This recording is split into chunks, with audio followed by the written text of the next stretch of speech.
Hello, welcome everybody. Nice to see you. Say hello in the chat and let us know where you're from. And is anyone taking their OET exam this weekend? Do let us know in the chat. Okay, everyone's just joining us. Hi, everyone. Okay, we'll get started in a moment. Just let us know in the chat where you're from. Great range of people from everywhere. Nice to see you here. Okay, so yeah, we've got Iran, Zambia, Albania, UK. Great. So we're going to get started. I'm sure more people will join. So today we're going to look at questions in OET speaking. Before we begin, just a couple of things. If you're not already following us on YouTube, please do. We've got so many great tips and videos on our page and more coming up very soon. So do subscribe to our YouTube channel. Next week's session on Monday, I'll be doing OET writing. Okay, and that is informing and reporting versus requesting language. So do sign up and register for this live lesson. That's Monday coming up at 1 p.m. UK time. So that's OET writing. Do sign up. If you're not already one of our Reach OET B students, this will give you access to 4 live lessons a week, not just one. It also has more than 40 tutorial videos, step-by-step guide to all the skills, and 2 full practice tests. So do check it out on our website. It's a course that will really help you with your OET preparation. The links are in the chat now. So in today's session, we're going to look at types of questions, why use questions in OET speaking, and some questions to avoid. So first of all, I'm going to launch a poll, and I would like you to choose the option A, B, C, or D. Okay, so what can using questions in OET speaking do? So please vote now in the poll.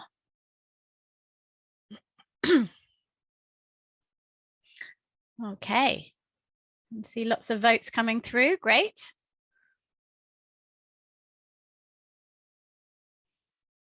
Just another half a minute.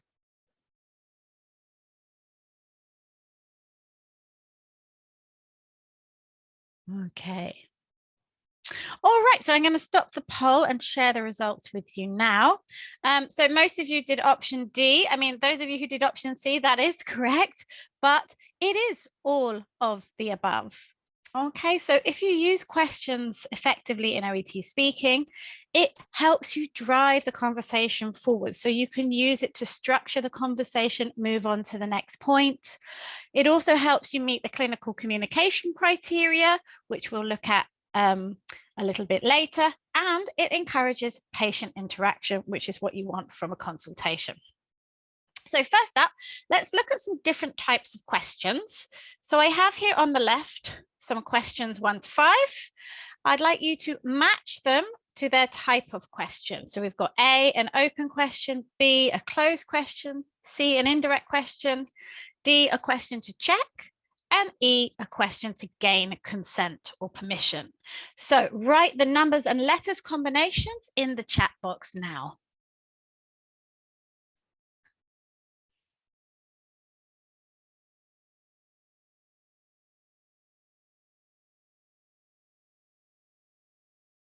Okay.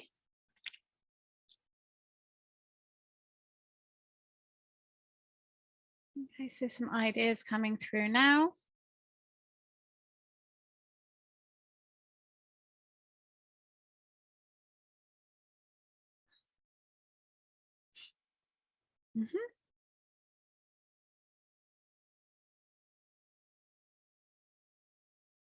There might be a couple of questions that are maybe 2 types in one.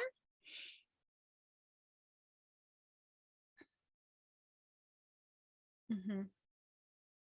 Okay, great. Well, let's have a look together and we'll go through one by one. So would you mind telling me how it happened? So this is a good example of an indirect question. It is also an open question, but it's an indirect question. Number 2, so the headache started 3 days ago, but the vomiting started today. Is that right? This is a question to check and confirm. Okay, so you're checking that you've got the information correctly from the patient. Have you taken any medication for it? This is a closed question, a yes/no question. Is it okay if I ask you some questions? This is gaining consent, asking permission before you go through the questions. It also really helps structure your role play as well. And what concerns do you have is an open question. So we'll look at a couple of those in a bit more detail now. So open questions are very important. For example, what concerns do you have? They usually have a question word. So what, how much, things like that. They should be used to find out information from the patient or carer. And it allows the patient to provide information from their perspective. Okay, and you can go from very general open questions to more specific. For example, how would you describe your symptoms? And then a little bit more specific, when did they start? What do you think might be causing them? Closed questions, for example, have you taken any medication for it, are like yes/no questions. And you use these to find out specific information quickly. For example, does anything make the pain worse? Have you vomited at all? And you need to use a combination of questions. So open, moving on to closed questions if needed. So that ticks D2 of the clinical communication criteria. So you might first start with a very open general question. How would you describe the pain? Then move on to a little bit more specific. How often do you have the pain? And then could you rate the pain? And does anything relieve the pain? So some quick answer questions there. Open questions are also useful when talking about sensitive topics, so lifestyle, sexual health, things like that. So if you ask, for example, do you do any exercise? The patient may feel you're being critical if the answer is no. Do you do any exercise? Oh, no, I don't. So it's better to say something like, how much exercise do you usually do? Questions are also useful to find out what the patient already knows before you give an explanation. And this is in E1 of the clinical communication criteria. So let's take asthma as an example. Imagine it's a new diagnosis. So before you explain what it is to the patient, what question could you ask? Let me know in the chat box.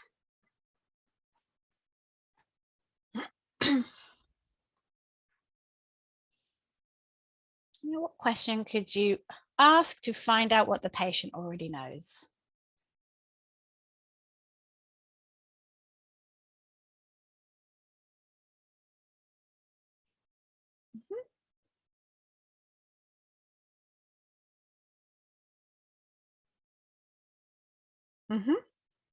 Yeah, there's lots of different ways that you could ask. Yes, great. Some lovely ideas coming through in the chat. Here is one. Well, we've got a few questions here, actually. So what do you know about asthma? Could you tell me what you know about asthma? Do you know anything about asthma? Could you tell me if you know anything about asthma? So these are all fine questions to ask, but 2 of them are more polite.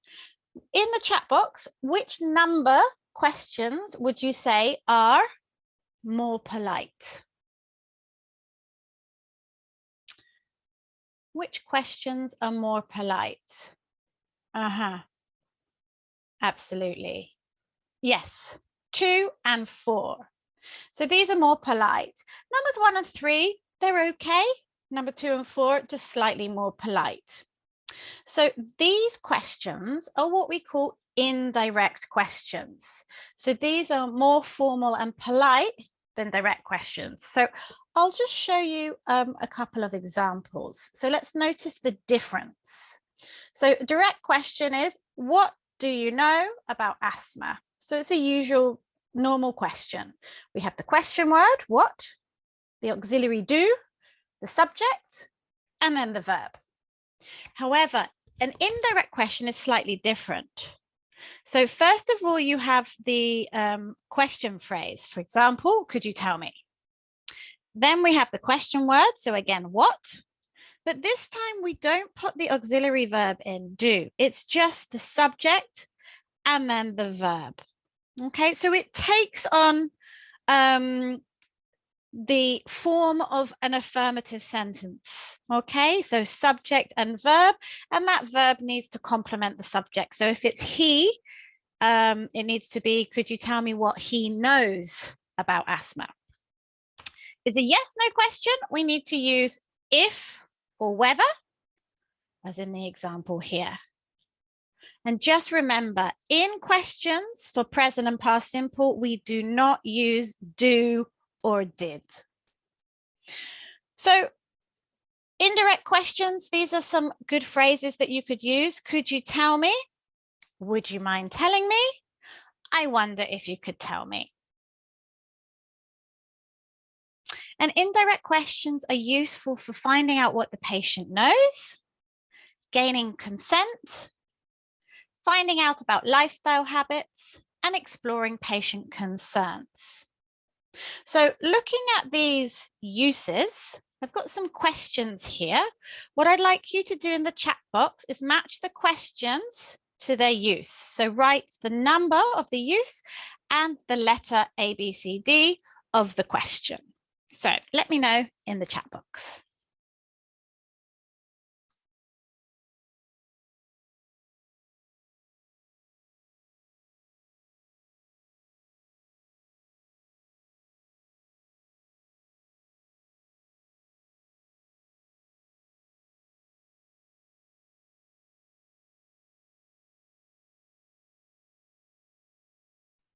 Okay, some good ideas coming through.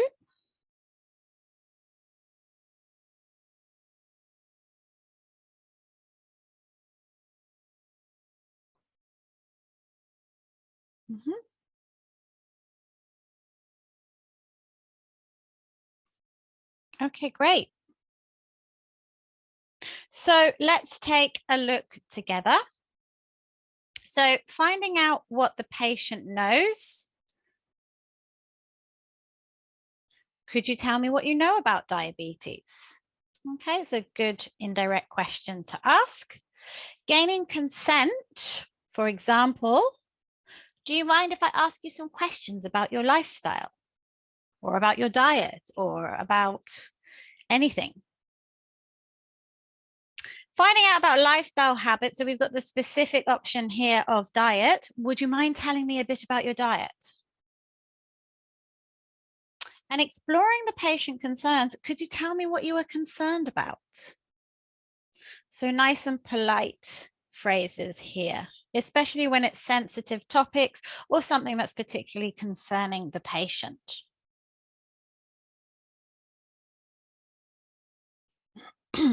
So why use questions in OET? So as I said, they can drive the conversation forward. So you can use it when, especially when gaining consent. Do you mind if I ask you some questions about? This is a really good way to move on to perhaps the next bullet point in the role play, but really good for doing well in the clinical communication criteria. So we're going to look at the few sections of that now. So in B, using questions is important for exploring patient ideas and concerns, which some people find quite tricky to do. So questions such as, could you tell me what specifically concerns you about the procedure? Is there anything that's worrying you about this? Do you have any idea what might be causing this? So these are good questions to ask to find out. And then your explanation will be related to what they say. D, information gathering. So questions are good for clarifying information and summarizing information. So this is things which are vague or need amplification, or if you need a little bit more information, or if you just want to check that you've got it right. So you might ask questions like this. So you said it hurts. Can you tell me a bit more about the pain? So amplification needed, further information needed. What do you mean by feeling funny? So here, the patient's not being specific. They just say they feel funny. You need to find out what specifically they mean.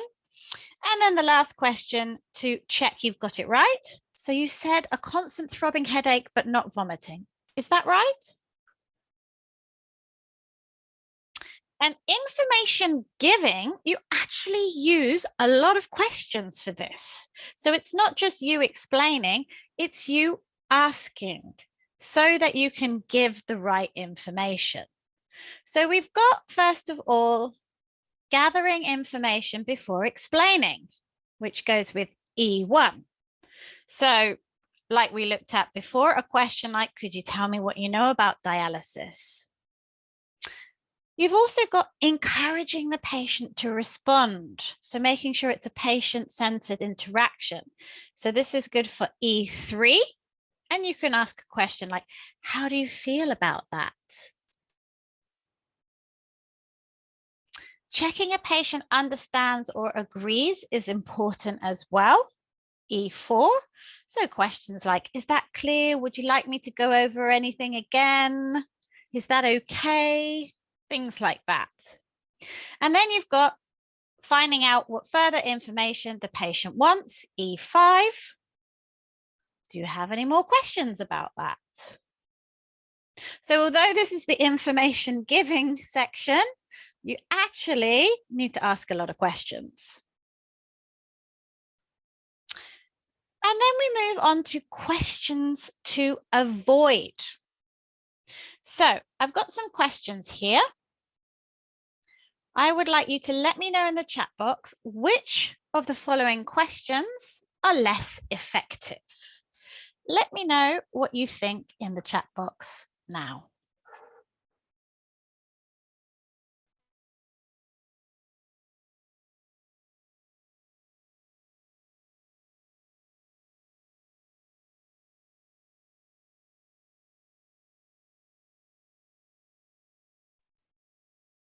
Okay, some good ideas coming through.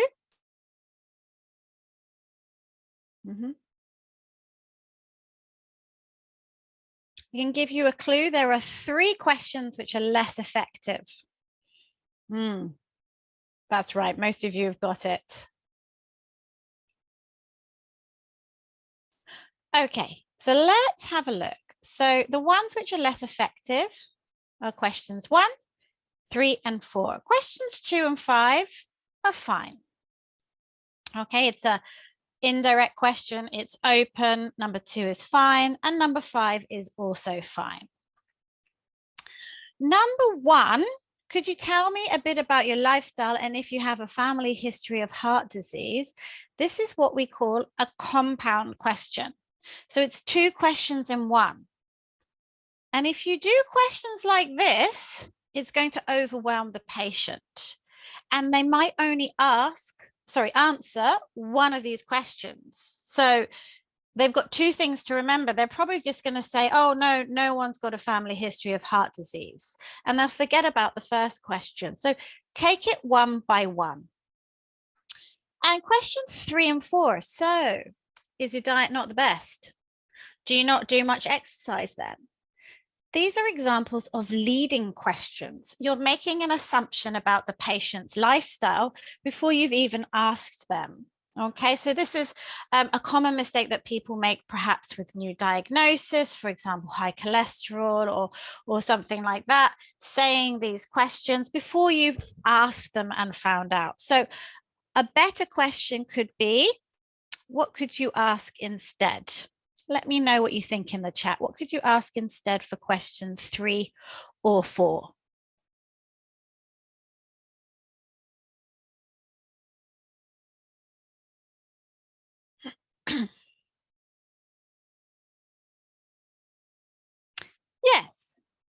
Some good ideas coming through.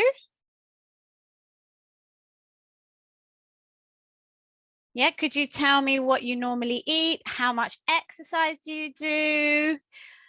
How is your diet style? I would say, could you tell me about your diet? Yeah, could you tell me about how much exercise you do? Great, good questions. How would you describe your diet? Great. So no compound questions and no leading questions. Okay, so finally, we're going to take a little look at this in practice. So I want you to imagine we're doing a role play about high cholesterol. So it's a new diagnosis of high cholesterol. What aspects do you think you might discuss in a role play about high cholesterol? So I don't want questions here. I just want, what might you talk about here? For example, you might talk about, okay, great, some things coming through in the chat. Diet, yes. Anything else you might talk about? Yep, lifestyle, medication, other cardiovascular risk factors, exercise, family history. Yes, yes, yes. Great ideas. So here is, so you might talk about that. Can you think of any verbs that you would have on the roll card? For example, explain what high cholesterol is. Any other tasks that you think might come up on a roll card? Let me know what you think in the chat. Explain, absolutely. Find out. Recommend, reinforce, encourage, yeah, advise. Great ideas. Okay, so let's take a look at a sample roll card here. So we've got find out what the patient knows about cholesterol, explain what it means, find out about past family history, find out about patient's diet and exercise, give advice on lifestyle changes and stress the importance. Okay. So what I'd like you to do now is let me know in the chat box, what questions could you ask in this role play? So any questions for any of the tasks or anything else, let me know in the chat box now.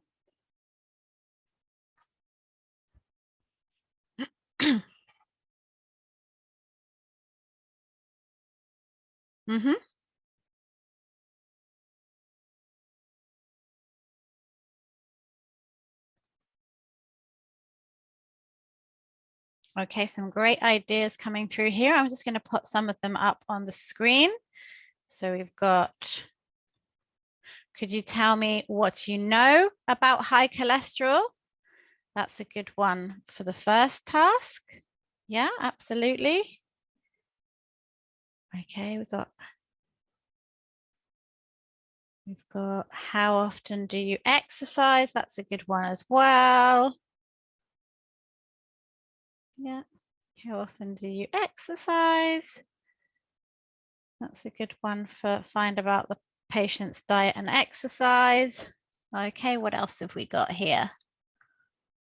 Okay, this is a good one. Is it all right if I explain what cholesterol means? Yeah, I think that's a good one for structuring there. If I explain what high cholesterol means, that's a good one to signpost that you're going to give the explanation. Great. Okay.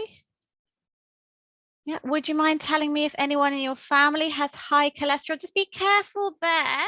You need to find specifically about heart disease and stroke rather than high cholesterol. So would you mind telling me if anyone in your family has a history of heart disease or stroke or something like that would be good. Great, so a nice indirect question there. How often do you exercise? Do you want us to refer you to a dietitian? It's perhaps not a great question to ask here because it's not actually on the roll card. Stick to what's on the roll card rather than anything else. Okay, and if anything's written in brackets, you should also try and use that information as well. So here's another good question here. Could you tell me about your diet? Great. You wouldn't ask a question about lifestyle changes. You wouldn't say, would you mind telling me about some lifestyle changes? I would say you could use a question to introduce that. So for example, you could say something like, I would like to explain, or I'd like to, I would like to talk about some lifestyle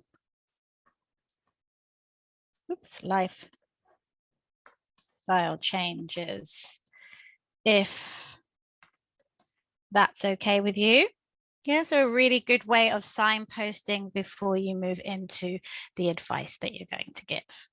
Okay, so loads of questions you could ask for this role play. Okay, great work, everyone. So any questions about questions? If you have any questions about OET speaking or anything I've talked about today, please use the Q&A box. We've got 2 minutes. I can answer a few questions. So any questions that you've got in the Q&A box, please.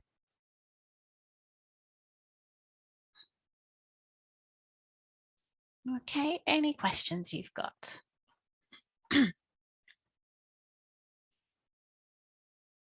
So I think a good strategy to do is to learn a few questions that you can use in lots of different contexts. So particularly lifestyle things like, could you tell me about your diet, how much exercise you do? Do you mind if I ask you some questions about, okay. We've got a question here. Can you check the task while speaking? Yes, absolutely you can. So you have the roll card with you throughout the speaking. Okay, you have to give it back at the end. We've also got a question about, if we're not able to complete the task in time, will it affect our score? No, if you've been using good communication strategies. OET are aware that 5 minutes is not a realistic time for a consultation in real life. As long as you're working through the points in an effective way, it shouldn't affect your score. But look at the number of points. If you've got about 5 points, it's about a minute per point. Yeah. I've also got one question about, I'd like to know about introduction to different settings. Well, you need to think about what kind of situation you're in. So if it's a home visit, you just say that you're here for a home visit. You know, hi, my name's Joe. I've come to see you about your leg. Can I come in? Something like that. If it's on the ward, yeah, you just introduce your name and you probably know why they're there. Yeah. Hi, I'm Joe. I'm the nurse on duty. I've come to talk to you about your discharge medication, for example. Okay.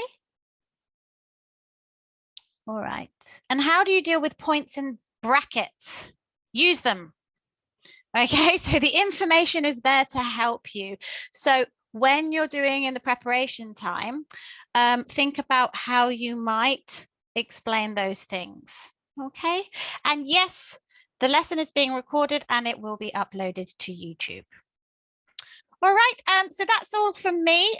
Don't forget to come on Monday to register for our next live lesson, which is on writing, informing and reporting versus requesting.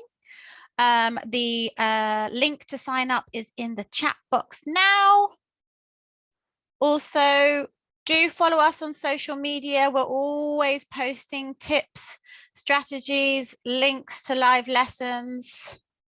So follow us on social media and check out our courses on our website. Okay, we've got the Reach OETB packages, which gives you access to the live lessons. We've got practice tests and we've got an OET writing correction service. Okay, well, thanks very much for coming, everyone. And I'll see you all next time. Bye.